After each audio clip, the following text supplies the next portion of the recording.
What is the best curl variation for you? Specifically we're looking at, should you do barbell curls? The first thing we're gonna look at is his wrist. So if you look, he's turned, he is supinating his wrist, palms up as much as he possibly can, and his palms are still basically sitting at this angle.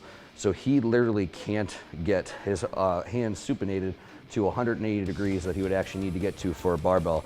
So that's almost like prerequisite number one that he doesn't meet. Again, the same thing, if you go ahead and supinate as far as you can, some of your muscles, and one of them, which is your bicep, which is responsible for supination, are literally going to be in a length where you can't contract them. So you're going to have some degree of instability or imbalance, especially at your elbows.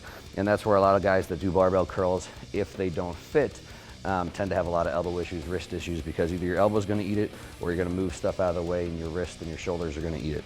So the other thing we'll look at is go ahead and just bring your arms down to your side and go ahead and just do a couple curls, like a curl type motion for me. So if you look at the path that his hands are taking, he's going basically from an out to a slightly in path.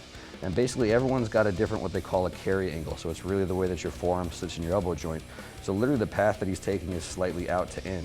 Unless he's literally going to bend a barbell in half, obviously he can't have his hands move from out to in when they're stuck on a fixed barbell. So go ahead and curl.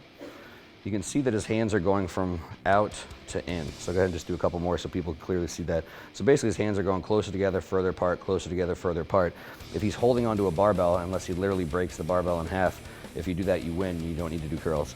But if his hands go from an in to out motion and they're stuck on a fixed bar, basically what's going to end up happening is people do this type of thing. So their shoulders and elbows, again, end up eating it.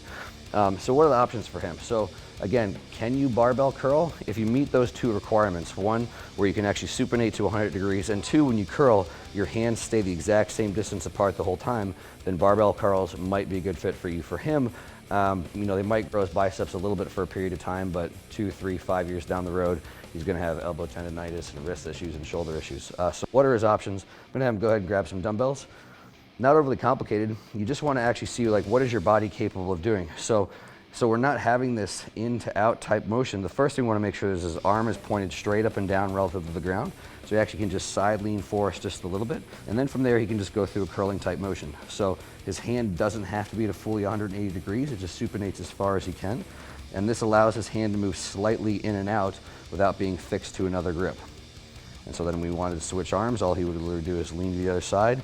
Your checkpoint is make sure that your elbow pit is pointed straight forward, upper arm is straight up and down, and then you can curl. So at the end of the day, a lot of people think barbells are the best mass builders. They can be, unless they don't fit your structure. You have to realize that ultimately a 180 degree fixed bar is arbitrary, and your hands and your body might not necessarily have that.